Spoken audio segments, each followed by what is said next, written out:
Assalamualaikum warahmatullahi wabarakatuh. Disiarkan langsung dari Menara Al Husna, Masjid Agung Jawa Tengah. Inilah radio dakwah Islam terdepan dalam dakwah dan nada. Selamat siang kaum muslim mendengar setia Radio Dai. Bagaimana kabar untuk kesempatan kali ini Senin 27 Juni 2022. Hadir dong dengar Anda kaum muslim setiap hari Senin pukul 10 ya. Ada komunitas bersuara nih bersama Eva dan beberapa narasumber ya, tentunya dari komunitas ya. Dan kali ini hadir ada Mbak Ika Dewi Retnosari, ini pengurus Sigarda Indonesia. Nanti akan kita ngobrol kaum muslim kurang lebih 60 menit tentang Kampung Melayu Street of Harmony in Semarang City. Nah, untuk Anda yang masih penasaran, ternyata nih kaum muslimnya Semarang itu indah banget ya, cantik banget. Jadi kalau mau liburan keluar kota kelihatannya perlu untuk melirik dulu nih ya. Semarang ternyata ada apa aja sih gitu ya. Nanti kita akan ngobrol bareng Mbak Ika. Ini dari Sigarda. Tapi sebelumnya kita sapa dulu Mbak Ika. Assalamualaikum Mbak Ika. Waalaikumsalam Mbak Eva. Alhamdulillah. Gimana kabarnya hari Senin kali ini Mbak Ika? Alhamdulillah ini sehat walafiat. Terima kasih sudah diundang ke Radio Dais. Iya, ini semoga kaum muslim mendengar setia Radio Dais ini semakin cinta Semarang Mbak Ika ya. Karena Semarang itu semakin menarik sekarang. Beberapa waktu lalu juga Pak Hendi dari Kota Lama sekarang melirik Kampung Melayu untuk bisa direnovasi, dipercantik kembali gitu ya. Tapi sebelumnya itu pasti ada sejarah-sejarah juga di sana yang Mbak Eka ya, yang ternyata kaum muslim yang mungkin dulunya juga kecilnya di Kampung Melayu bisa sedikit flashback lagi gini ya. Ternyata oh ini Kampung Melayu gitu loh. Tapi sebelumnya kita kenalan dulu sama Sigarda nih Mbak Eka ya. Sigarda apa sih Mbak Eka, dan ini Sigarda selain di Semarang ada nggak sih beberapa base campnya Sigarda di kota-kota lain gitu? Oke, baik Mbak, cerita sedikit tentang Sigarda ya. Oke, boleh Mbak Ika. Sigarda itu singkatan dari Sinau Cagar Budaya. Nah ini. Nah jadi ini adalah awalnya kami sebuah komunitas yang memang bergerak di bidang sejarah dan budaya khususnya, atau mungkin secara luas juga bisa dikategorikan juga di arkeologi. Jadi peninggalan-peninggalan yang ada khususnya di Indonesia sih. Nah, Sigarda ini awalnya dimulai dari saya dan Mas Didi. Kebetulan kalau saya di Semarang, Mas Didi di Malang. Itu kami memang punya keinginan untuk membentuk satu komunitas yang bergerak di bidang edukasi. Tapi ini nanti bisa menjembatani antara para peneliti dengan masyarakat awam.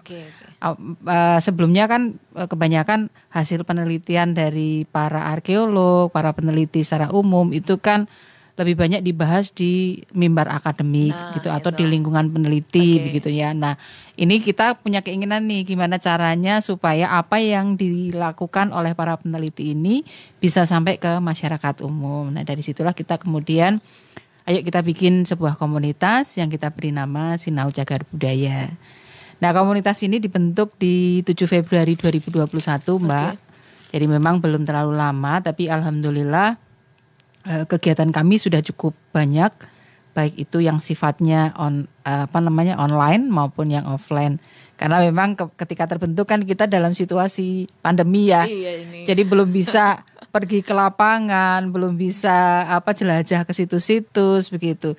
Sehingga yang kita lakukan ya sudahlah, kita bikin acara dulu yang sifatnya online, dan ini mengisi waktu kosong di antara teman-teman yang tidak bisa pergi ke lapangan. Kami punya visi yang sudah kami tetapkan, yaitu terciptanya kesadaran tentang pentingnya pelestarian peninggalan sejarah dan budaya Nusantara sebagai identitas jati diri bangsa Indonesia. Ini visi kami yang kami jabarkan di dalam 5 misi. Nah, tujuan kami membentuk komunitas ini memang menjadi wadah bagi para pecinta, para pelestari sejarah dan budaya di seluruh Indonesia, supaya kita bisa belajar bersama, berdiskusi, saling berbagi informasi, kegiatan dan sebagainya tentang sejarah dan budaya di Indonesia. Maka Sigarda Indonesia tidak hanya terbatas ada di Kota Semarang, tapi kita skalanya nasional Mbak. Jadi kita Indonesia ya, Sigarda Indonesia begitu. Alhamdulillah kita sudah upayakan untuk menjadi sebuah yayasan, sudah bisa kita wujudkan, dan saat ini Basecamp Sigarda itu kalau sekretariat pusatnya ada di Kota Semarang, di Sampangan. Tapi untuk base campnya kita ada di Malang, kemudian ada di Jogja, ada di Palembang, ada di NTB, itu yang sudah berjalan. Kemudian nanti masih akan membentuk beberapa base camp lagi di daerah-daerah lain gitu. Ya, sepintas itu kira-kira sejarahnya Sigarda, Mbak. Lalu kalau kegiatan sih kami alhamdulillah daring itu sejak bulan April ya. 2021 kami sudah melaksanakan ada 50 episode bincang-bincang tentang berbagai macam topik cagar budaya maupun budaya, jadi tinggalan berupa benda maupun yang non benda begitu. Lalu untuk offline-nya sendiri jelajah situs di lapangan baru kita mulai tahun ini karena memang baru dibolehkan untuk kumpul-kumpul tahun ini ya Mbak. Kita sudah menyelenggarakan di Semarang, kemudian di Jogja, lalu baru saja kemarin di NTB dan di Palembang. Oke. Gitu Mbak Eva. Dari Semarang, NTB, Palembang itu juga diikuti seluruh anggota Sigarda atau dari kota-kota masing-masing ini? Kadang ada yang dari lintas daerah Mbak. Jadi kayak kemarin waktu kita ngadakan di Semarang ya. Itu ada teman dari Jogja, ada teman dari Jakarta, ada teman dari Tangerang, dari Kudus, yang ternyata mereka juga datang ke Semarang untuk ikut gabung. Di Jogja juga begitu, jadi di Jogja tidak hanya sebatas teman-teman Jogja, tapi ada juga yang dari Semarang atau seputaran Jogja yang bergabung. Kalau yang Palembang itu memang karena baru juga dilaksanakan, memang kebanyakan teman-teman di wilayah Palembang. Kalau NTB juga sama, jadi teman-teman yang di wilayah Bima. Gitu Mbak. Jadi semangatnya tinggi sekali ya Mbak, kayak Jogja sampai ke Semarang, apalagi pas masa pandemi berarti benar-benar gatal ya pengen jalan-jalan gitu nih ya. Kayaknya teman-teman tuh udah kangen banget ya karena 2 tahun ya kita pandemi ya, nggak bisa kemana-mana gitu, sehingga ketika kita sudah buka acara secara offline gitu untuk jelajah situs, ternyata minat teman-teman itu banyak banget Mbak, sangat-sangat besar gitu. Sehingga mereka ya akhirnya ikut gabung kita lah, jalan-jalan sambil ngelihat apa yang ada di kotanya. Karena ternyata sebagian dari kita itu malah sering tidak tahu sejarah kotanya sendiri. Nah itu. Ini ya perlunya ikut Sigarda. Kemarin Eva juga ikut kampus. Iya Mbak Eva juga jadi ikut. Seru ya. Ada naik kereta odong-odong. Dan ternyata jadi akses tuh. Seumur-umur belum pernah naik itu Mbak Ika, baru kegiatan kemarin. Dan ternyata juga ikut belajar di beberapa bangunan yang ternyata ini dulunya tempat ini loh gitu loh. Oke. Nah untuk anggota Sigarda sekarang sudah bergabung dari 2021 sampai sekarang ada berapa banyak nih Mbak Ika? Kalau anggota secara resmi sih kami belum rekrutmen ya, dalam artian yang punya keanggotaan. Tapi alhamdulillah untuk WA Group sendiri kami hampir 1.000 orang. Karena kita punya 2 BAG yang kapasitasnya sudah 512 ya. Itu hampir 1.000 orang penuh itu 2 BAG itu. Kemudian kita juga punya media lain nih. Apa aja nih? Ada Fanspage. Fanspage kami alhamdulillah sudah ada 1.030 kalau tidak salah pengikutnya. Kemudian ada Facebook. Kalau Facebook itu lebih banyak lagi Mbak, karena itu memang kami mengawali kegiatan itu dari Facebook. Jadi saya lupa jumlahnya kalau yang Facebook itu sudah lumayan banyak untuk kira-kira baru sekitar 1,5 tahun ya kami ya. Kemudian ada IG, Instagram, kemudian ada YouTube. Kami juga punya channel YouTube yang setiap kali kegiatan kami coba untuk tayangkan ulang di YouTube kami atau kadang-kadang juga ada streamingnya. Lalu ada Twitter, ini yang baru kami coba, lalu website. Jadi semua medsos dipakai untuk lebih mengenalkan cagar budaya. Betul, ya Mbak Ika ya. Oke. Ngomong-ngomong tentang Kampung Melayu nih Mbak Ika ya, menarik sekali karena sempat juga jalan-jalan ke sana, masih ada renovasi ini. Ternyata Kampung Melayu juga menarik gitu ya, kalau Ramadan juga ada kopi Arab di sana. Betul. Di Masjid Layur. Boleh cerita tentang Kampung Melayu Mbak Ika, tentang tema kita kali ini yang ternyata banyak ya keunikan sejarahnya juga di sana, dan orang Semarang wajib tahu nih tentang Kampung Melayu. Iya. Ini saya mulai ceritanya aja ya. Boleh Mbak Ika. Nah, karena saya memang kebetulan juga profesinya guru, jadi biasa dongeng Mbak Eva. Ya, jadi kalau kita bicara tentang Kampung Melayu itu memang menarik ya. Mungkin teman-teman yang Radio Dais yang sudah tinggal di Semarang atau mungkin yang di luar Semarang tapi pernah jalan-jalan ke Kampung Melayu itu dari depan saja kita sudah ngelihat bahwa ternyata Kampung Melayu itu ini ya ragam tinggalan arsitekturnya itu sangat beragam begitu. Di sana ada Masjid Layur, kemudian sebelum Masjid Layur itu ada juga kelenteng, kelenteng Dewa Bumi ya. Nah itu. Lalu apa sih sebenarnya yang ada di Kampung Melayu ini? Sebelumnya jauh cerita ke sana, Kampung Melayu mulai dari mana sampai mana nih Mbak Ika? Nah, kalau kita bicara Kampung Melayu sebenarnya tidak hanya. Nah, kalau rutenya itu kira-kira kalau dari arah mana ya? Dari arah Jalan Pemuda ya. Okay. Dari arah Jalan Pemuda atau Jalan Imam Bonjol itu kita terus ke arah utara. Nanti kemudian di perempatan Hotel Oasia itu kita belok ke kiri. Okay. Lalu nanti ada rel kereta, nah itu kita tinggal nyebrang. Nah kira-kira disitulah Kampung Melayu. Ya, atau sebenarnya lebih tepatnya orang lebih mengenalnya sebagai Jalan Layur ya. Layur. Orang mungkin lebih kenalnya dengan Jalan Layur. Ya. Iya Okay. betul. Jadi kebetulan ini kan Kota Semarang baru aja ulang tahun ya. Nah 2 Mei kemarin kan. Ternyata usia Kota Semarang itu sudah sangat lama ya Mbak. Sudah 473 tahun kalau tidak salah. Jadi kalau kita melihat Semarang ini memang sesuatu yang luar biasa. Kita bisa melihat bagaimana keragaman etnik bisa kita temukan di Kota Semarang, kemudian keragaman budaya juga bisa kita temukan di Kota Semarang. Ternyata kalau kita bicara tentang sejarah awal mula Semarang itu dari tulisan Pak Amin Budiman, itu dimulai dari kira-kira 1476 Masehi atau 1390 Saka ketika Pandanarang itu datang ke Kota Semarang, kemudian mendirikan bermukim di Bukit Bergota. Lalu dia mengembangkan Kota Semarang begitu. Nah disitulah sebenarnya awal mula kalau kita bisa melihat sejarah Semarang yang disebut sebagai Semarang mungkin diawali dari cerita itu. Nah lalu bagaimana dengan Kampung Melayu? Ternyata di Kampung Melayu ini juga sejarahnya diawali dari kurang lebih sekitar abad ke-16 ya Mbak, kalau saya melihat beberapa catatan itu. Jadi ini diawali dari ketika Belanda memindahkan pelabuhan dari Mangkang. Awalnya kan pelabuhan Semarang itu ada di Mangkang ya. Kemudian dipindahkan agak ke tengah, yaitu ke kawasan Bom Lama.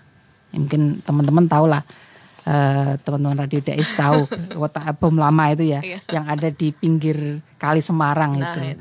Nah itu kira-kira tahun 1743 aktivitas perdagangan itu dipusatkan di kawasan Bom Lama. Sehingga kawasan ini kemudian menjadi tempat bermukimnya banyak penduduk asli maupun para pendatang, gitu, para pedagang dari luar.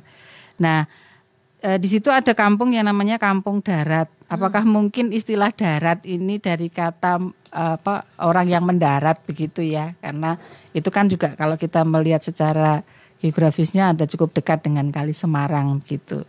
Nah, lalu ada juga yang namanya Kampung Ngilir. Ngilir itu mungkin bagian hilir gitu ya. Nah, kedua kampung ini kemudian menjadi satu, menjadi sebuah kampung besar yang itu kemudian dikenal sebagai Kampung Melayu. Ini kurang lebihnya seperti itulah. Nah, apa yang bisa kita lihat di Kampung Melayu? Ternyata di Kampung Melayu ini kita bisa menyaksikan beberapa nama yang ini menunjukkan apa yang membuat daerah itu diberi nama itu. Misalnya di sana ada tadi Kampung Darat. Nah, ini menjadi tempat mendaratnya kapal-kapal atau perahu-perahu dari luar Semarang gitu, karena memang Bom Lama menjadi pelabuhan kuno di Semarang pada waktu itu.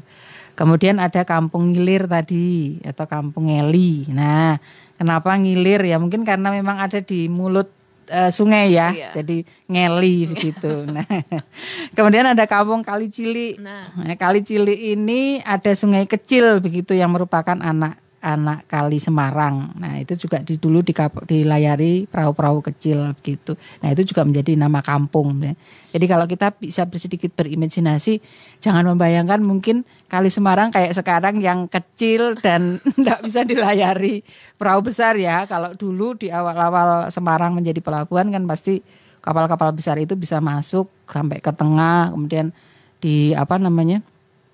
disambung juga dengan adanya perahu-perahu kecil begitu. Dan tentunya kali yang dulu beda sama yang sekarang untuk tingkat kebersihan juga ya Mbak Eka. Betul, karena memang kalau menurut ceritanya dari yang pernah saya baca itu perahu-perahu Cina, bong-bong Cina itu istilahnya apa ya kalau kapal Cina itu katanya bisa sampai ke tengah. Jadi kalau kita membayangkan memang ya kali Semarang dulu mungkin cukup dalam, kemudian cukup lebar sehingga kapal itu bisa mencapai wilayah tengah kota Semarang gitu. Ya, cuman ya sekarang jadi keprihatinan kita ya ketika kali Semarang kok menjadi kawasan yang kotor gitu. Nah kemudian ada Kampung Pencian. Nah Kampung Pencian ini dari kata encik. Encik itu kan untuk menyebut orang Melayu, jadi encik gitu. Mereka memanggil dengan kata encik. Nah, berarti yang tinggal di situ kira-kira kan orang-orang Melayu gitu ya. Kemudian ada Kampung Geni Besar. Nah, kenapa disebut Kampung Geni? Karena kampung ini pernah dilanda kebakaran besar gitu. Jadi disebutnya Kampung Geni. Lalu ada Kampung Cerbonan. Cerbonan ini mungkin dari orang kata Cirebon ya. Berarti orang Cirebon yang tinggal di daerah situ. Lalu ada Kampung Banjar. Kampung Banjar itu berarti kan orang Banjar, orang Kalimantan ini yang tinggal di situ. Dan memang sampai hari ini masih ada Mbak rumah Banjar di daerah itu, di kampung agak ke dalam. Mbak Eva pernah lihat? Belum pernah ini. Coba nanti ke Kampung Banjar ke sana Mbak. Itu ada rumah yang masih sangat terawat di situ. Itu miliknya sebentar. Beliau ini pemilik usaha ini Mbak, apa namanya? Masih asli bangunannya. Masih asli, iya. Jadi ini rumah ini masih asli dan masih ditinggali. Kebetulan beberapa tahun yang lalu kan saya pas membimbing siswa untuk karya tulis ya. Jadi kita sempat bicara ngobrol dengan pemilik rumah. Karena yang punya rumah juga ternyata anaknya pernah sekolah di sekolah saya. Jadi kita bicara tentang kapan rumah itu dibangun dan sebagainya. Lalu kita melihat-lihat di bagian dalam. Dan ternyata memang mereka masih keturunan orang Banjar juga gitu. Untuk dari sisi bangunannya apa yang membedakan dengan rumah-rumah yang ada di Semarang untuk rumah yang Banjar? Ada ciri khasnya sih Mbak. Sebenarnya mirip hampir seperti ya kalau kita melihat mungkin kayak rumah panggung juga, tapi mungkin panggungnya sudah nggak ini ya. Lalu bagian ornamennya itu ada ciri khasnya juga, kelihatan kalau itu rumah itu berbeda dengan rumah Jawa pada umumnya gitu. Ada bentuk-bentuk tertentu begitu yang menghiasi atap misalnya. Nah, itu nanti Mbak Eva mungkin atau teman-teman Radio Dais bisa main ke Kampung Banjar karena itu salah satu rumah yang masih terawat dengan bagus gitu. Dan aman dari rob ya Mbak Eka rumahnya? Iya sih, kalau waktu itu saya ke sana itu dia tidak menyampaikan bahwa daerah itu adalah daerah yang kena rob gitu. Jadi masih cukup aman katanya. Kemudian ada Kampung Peranaan. Nah, Kampung Peranaan ini keturunan Arab juga dari Hadramaut. Jadi mungkin kita sering menyebut orang Pekojan gitu ya, orang Koja gitu. Nah, kalau saya sih menafsirkan orang, apakah orang sebenarnya orang Koja itu bukan orang Arab, Arab dalam artian Arab Timur Tengah, tetapi mereka adalah orang Hadramaut ini. Lalu ada Kampung Baru yang ini juga relatif sebuah kampung baru yang baru dibentuk begitu, sehingga di situ kelihatan masyarakat yang tinggal di situ sudah bermacam-macam etnis di Kampung Baru itu. Jadi kalau tadi nama-nama kampung itu kadang-kadang mencerminkan satu etnis yang tinggal di situ, nah untuk Kampung Baru ini sudah sangat bercampur gitu. Sedikit pertanyaan Mbak Eka, karena nenek saya juga di Kali Baru kayak gitu ya. Kalau Kali Baru dengan Kampung Baru bedanya apa Mbak Eka? Ya beda ya. Kalau Kali Baru itu kan lebih ke arah utara, jadi mendekati Muara. Nah itu yang mungkin sekarang disebut dengan daerah bom lama itu kan. Nah itu yang sekarang nampaknya disebut dengan Kali Baru.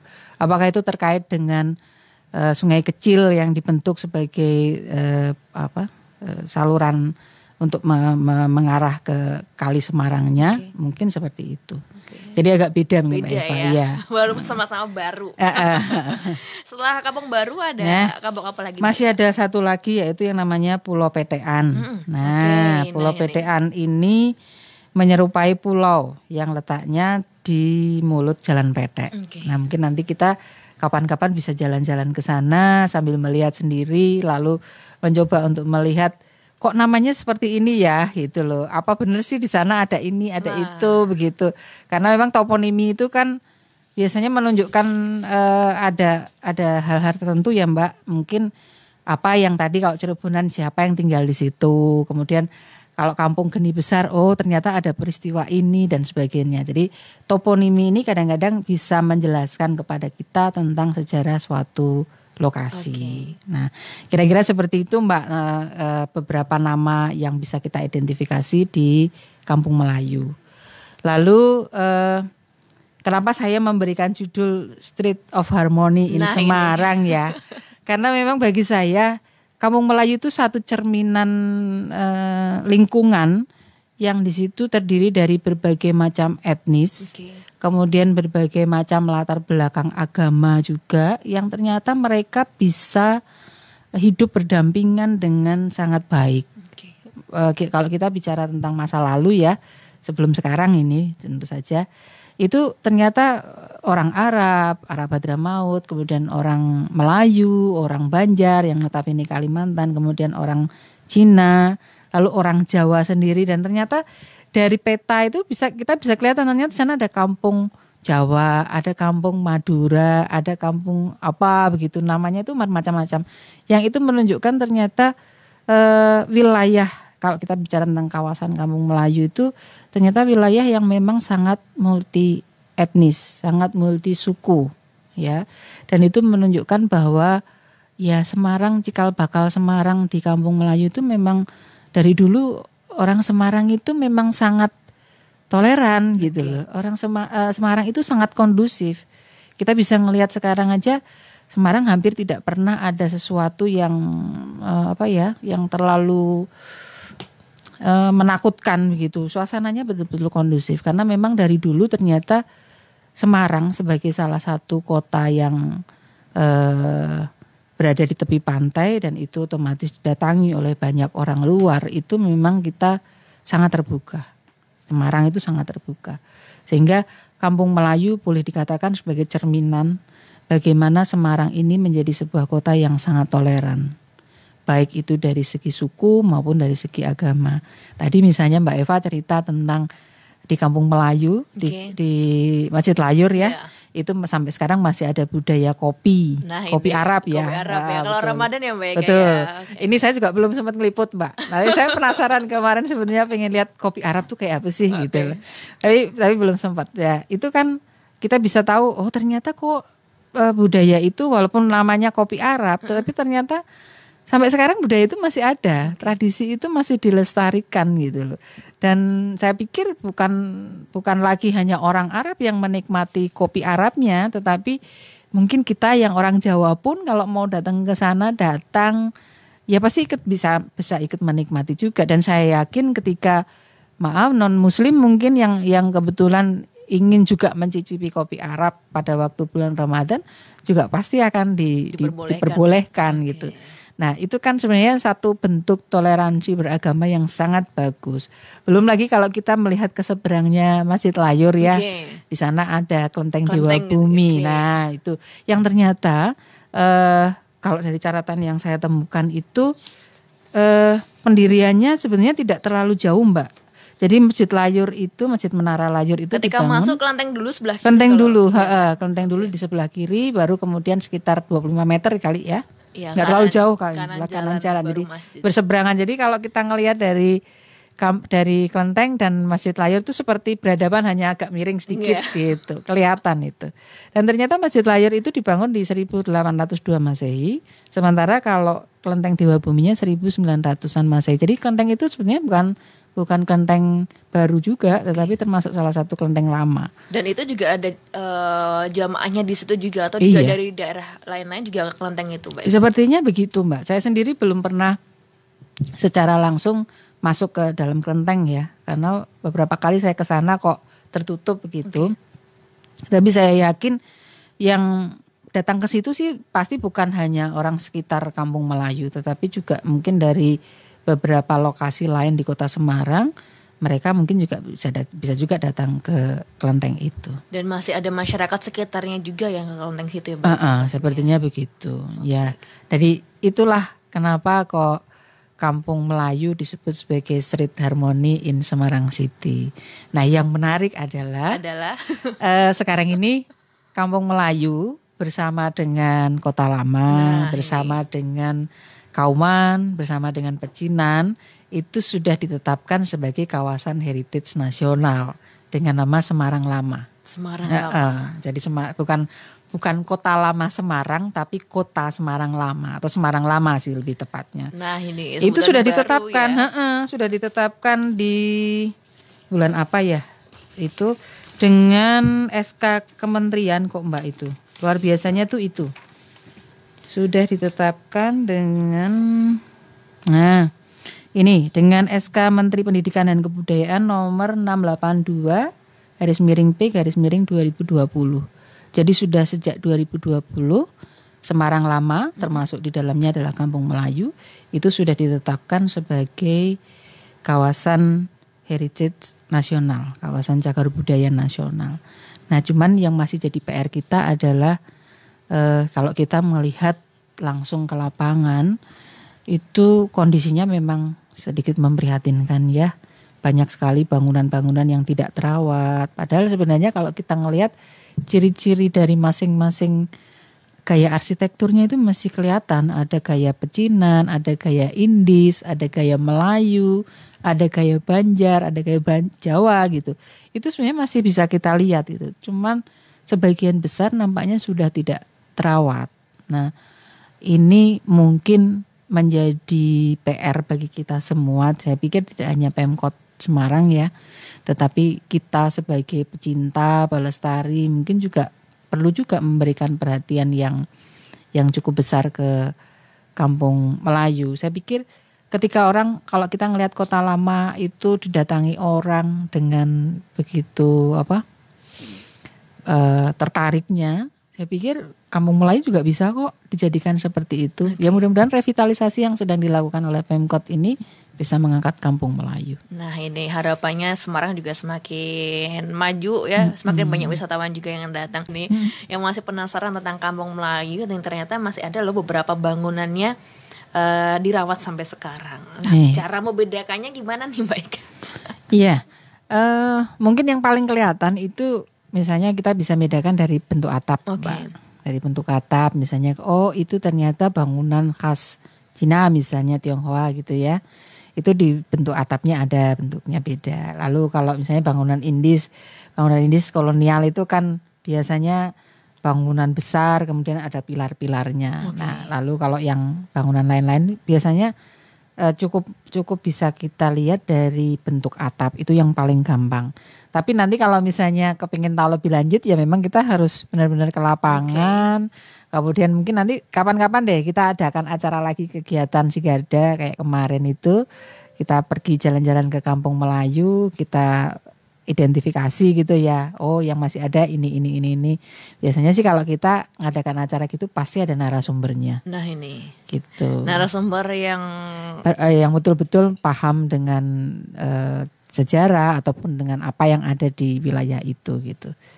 Biasanya seperti itu, Mbak. Juga pasti kan ada pemandunya nanti. Jadi benar-benar ketika jalan itu kita tidak hanya sekedar ngelihat tetapi kita betul-betul bisa belajar di sana. Jadi walking tour gitu ya Mbak Eka. Betul, walking tour. Nah bareng-bareng teman-teman Sigarda nih kapan-kapan boleh dibocorin ya Mbak Eka? Boleh. Rute selanjutnya mau kemana nih? Iya, nanti sedang kita rencanakan nih. Kalau Semarang banyak sekali yang bisa kita eksplor kok. Jadi kalau kita mau bicara sejarah Semarang tuh nggak pernah ada habisnya Mbak. Banyak sekali yang bisa kita eksplor yang justru banyak orang yang belum tahu ya. Kita mungkin hanya mengenal Kota Lama Semarang kalau datang ke Semarang kemana ya? Kota Lama. Nah. Sudah selesai. Padahal banyak banget loh yang kita bisa kenali dari Semarang itu. Karena tinggalan di Semarang itu sebenarnya tidak terbatas hanya kolonial. Tetapi masa Hindu-Budanya ada. Itu di daerah Candi, mungkin ini sedikit cerita juga nyambung ya. Di daerah Candi itu kenapa kok namanya Candi misalnya, ya pasti di situ ada tinggalan candi gitu. Sekarang rumah-rumah semua. Sekarang sudah pemukiman semua, tapi memang di situ ada beberapa artefak yang ditemukan Mbak berupa candi. Kemudian masa kolonial pasti itu ya ada. Lalu masa Islam itu banyak sekali masjid-masjid kuno yang ada di Kota Semarang. Kemudian peninggalan Tionghoa itu juga banyak. Kelenteng-kelenteng di Semarang itu juga tidak hanya kelenteng-kelenteng baru, tetapi ada kelenteng-kelenteng kuno. Nanti salah satu teman kita mungkin bulan depan ya akan cerita tentang bagaimana masyarakat Tionghoa di Semarang gitu. Jadi memang Kampung Melayu modernisasinya bagus ya Mbak Ika ya. Di situ banyak agama tapi tetap bisa hidup rukun. Betul. Ya itu memang ciri khas dari masyarakat pesisir sebetulnya ya. Masyarakat pesisir itu mudah menerima pengaruh dari luar, kemudian juga sangat terbuka sehingga biasanya sih konflik-konflik itu tidak muncul terlalu besar. Kalaupun ya namanya bersinggungan pasti ada lah. Tetapi artinya dengan situasi yang sedemikian beragam itu ternyata kehidupannya bisa berdampingan dengan sangat baik. Itu bisa kita lihat di gambaran Kampung Melayu itu. Ini tampak di Semarang sekarang nggak sih Mbak Ika? Semarang sekarang saya lihat begitu Mbak Eva. Jadi tadi saya sudah sampaikan bahwa ya apa yang ada di Semarang itu sebenarnya ternyata tidak jauh berbeda dari kondisi lalu ya. Boleh dibilang untuk sebuah kota besar, Semarang adalah kota yang sangat kondusif. Hampir tidak ada konflik besar di kota Semarang. Ya kecil-kecil ada sih, mungkin demo ya. Tapi kan tidak sampai yang anarkis, tidak sampai yang begitu mencekam begitu ya. Saya pikir ya masih wajar-wajar saja lah ketika misalnya ada kelompok yang demo misalnya. Dan itu adalah cerminan bagaimana Semarang itu adalah sebuah kota yang sangat ramah. Nah ini, jadi pada penasaran sekarang banyak wisatawan juga ke Semarang nih Mbak ya. Betul. Bikin apa ya, mungkin dari bentuk kalau dilihat dari petanya juga daerah pesisir banyak wisata, apalagi kulinernya Mbak Ika. Apalagi kulinernya. Kalau kita bicara kuliner Semarang itu macam-macam. Yang paling terkenal apa Mbak Eva? Eva suka ya apa ya Semarangan ya. Kalau orang bilang mungkin lumpianya, bandengnya, tapi ternyata ada lagi. Oh masih banyak lagi Mbak Ika. Mungkin nanti kapan-kapan ya kita cerita tentang kuliner Semarang ya. Ini nih yang bikin penasaran ya. Jangan lewatkan kaum muslim, komunitas bersama si Garda. Nah ngomongin tentang Kampung Melayu lagi, untuk kegiatan Kampung Melayu yang masih ada dan dijaga sampai sekarang selain kopi Arab apa ini Mbak Ika? Saya pikir kalau yang tradisi sih itu Mbak yang masih terlihat gitu. Nah itu yang juga menjadi keprihatinan kita. Sebenarnya lebih pada bagaimana kita melestarikan bangunan-bangunan yang ada di Kampung Melayu itu. Karena bentuknya yang sangat bervariasi, yang itu mencerminkan berbagai macam latar belakang etnis ataupun suku begitu. Itu yang nampaknya harus menjadi perhatian utama. Saya pernah ketika kemarin beberapa waktu yang lalu saya mencoba mendatangi satu rumah bergaya Indis ya, yang dulu dikenal dengan studio gerak cepat. Nah, foto atau gitu ya? Ya foto, studio foto itu. Yang persis sebenarnya kalau kita masuk ke Kampung Melayu, Jalan Layur itu lurus saja nanti mentok itu kita akan ketemu dengan bangunan Totokan ya, begitu sampai ujung itu kita akan ketemu. Ternyata bangunan itu punya cerita yang sangat menarik. Saya mendapatkan gambaran dari pemilik rumah bahwa rumah itu salah satunya termasuk salah satu yang berperan ketika musim haji. Jadi ketika kan Pelabuhan Semarang nih banyak menjadi jalur untuk pergi keluar ya. Ketika musim haji itu para peziarah haji yang mau pergi ke Timur Tengah itu mereka kan memanfaatkan Pelabuhan Semarang. Nah ternyata rumah itu juga menjadi salah satu rumah persinggahan. Jadi banyak calon-calon haji yang kemudian juga singgah di situ gitu. Jadi semacam rumah tinggal sementara lah bagi mereka. Kemudian di dalam perkembangannya juga ternyata rumah itu pernah dijadikan sekolah. semacam madrasah begitu. Ruangan-ruangan disekat sedemikian rupa sehingga menjadi kelas-kelas gitu. Cuman sekarang kondisinya itu aduh sangat disayangkan sebetulnya. Rumah itu tadinya 2 lantai, sekarang yang lantai bawah tinggal separuh ya, karena yang bawah itu sudah diuruk gitu loh, karena memang kan Kampung Melayu termasuk salah satu kampung yang dulu kena rob ya, sering kena rob gitu. Nah sehingga rumahnya diuruk terus. Nah sekarang tinggal separuh atau sekitar 2/3-nya lah. Nah lalu bagian lantai 2-nya sudah rusak parah. Mungkin kalau kita naik aja sudah takut kalau runtuh, iya gitu. Jadi ini salah satu yang contoh saja bahwa ternyata ada salah satu bangunan di Kampung Melayu yang itu sudah CB loh Mbak. Cagar budaya. Sudah ditetapkan sebagai dengan kondisi seperti itu ya Mbak Eka? Iya, sudah ditetapkan sebagai cagar budaya Kota Semarang. Tapi ternyata mungkin belum tersentuh ya. Saya juga kurang paham juga ya. Tetapi dengan kondisi yang seperti itu sangat memprihatinkan sebetulnya. Karena itu salah satu bangunan yang punya banyak cerita sejarah di wilayah Kampung Melayu itu. Oke. Karakteristik untuk sebuah bangunan bisa dikategorikan cagar budaya seperti apa nih Mbak Eka? Minimal usia sudah 50 tahun. Oke. Nah, kemudian juga memiliki peran. Ya, peran dalam artian bagi masyarakat secara luas gitu. Kalau dari dulu sampai sekarang atau hanya dulu nih Mbak Eka? Dulu sampai sekarang mungkin sebenarnya ya. Kalau boleh dikatakan paling tidak dulu lah. Paling tidak dulu banyak itu ya kegiatannya di situ. Pernah punya peran besar di dalam satu masyarakat luas gitu. Syukur-syukur kalau sekarang ini ternyata masih bisa dimanfaatkan. Nah. Itu sangat menarik. Karena banyak juga kan di Kota Semarang ini cagar-cagar budaya, bangunan cagar budaya yang sudah dimanfaatkan untuk peruntukan yang lain. Jadi tidak sama dengan penggunaannya dulu ketika bangunan itu awal-awal dipakai gitu. Nah, itu kriteria paling gampang ada sudah 50 tahun dan itu punya nilai penting bagi masyarakat secara umum.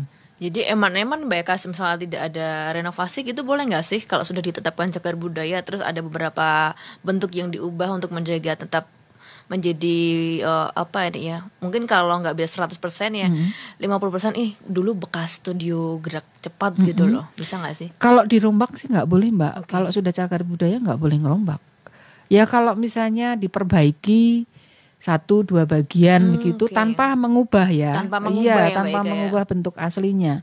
Jadi memang kalau sudah bangunan kalau sudah ditetapkan sebagai cagar budaya nggak boleh dirombak.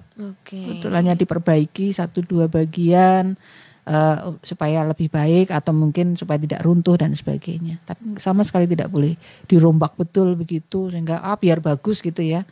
Itu nggak boleh juga. Ini yang merombak dari pihak studionya atau dari dinas terkait gitu Mbak untuk tetap menjaga nilai cagar budayanya? Kalau perbaikan sih sebenarnya bisa dilakukan oleh pribadi, pemilik pribadi begitu. Tetapi ya tetap harus dengan pengawasan. Jadi nggak bisa pemilik, walaupun itu milik pribadi, nggak bisa kemudian dirombak semaunya pemilik, itu nggak boleh juga gitu. Khusus yang tadi studio gerak cepat itu hampir semuanya sebenarnya masih cukup orisinal Mbak. Pintu, jendela, kemudian ada tiang di bagian tengah, lalu lantai 2 itu sebenarnya masih orisinal. Cuman ya tadi karena tidak terawat, jadi ya akhirnya bentuknya sangat tidak menarik gitu. Mungkin orang kalau lewat juga apa sih ini dulu gitu. Kalau yang orang nggak tahu ya sejarahnya di situ, apa sih bangunan kok menakutkan. Kesannya kan kalau sudah kayak gitu jadi ini rumah kok nakutin gitu sih, serem gitu. Padahal ternyata ketika kita masuk dan kita lihat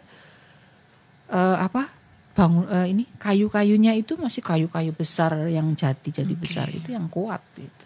Itu kan sayang banget kalau seperti itu. Nah ini kebetulan Radio Dai juga sampai Semarang Utara, jadi biar sedikit melek nih Mbak Ika ya tentang bisa menjaga cagar budaya yang ada di sana, termasuk salah satunya studio. Nah Masjid Layur itu kan juga gitu Mbak. Jadi Masjid Layur itu kan juga dulu 2 lantai ya, 2 lantai.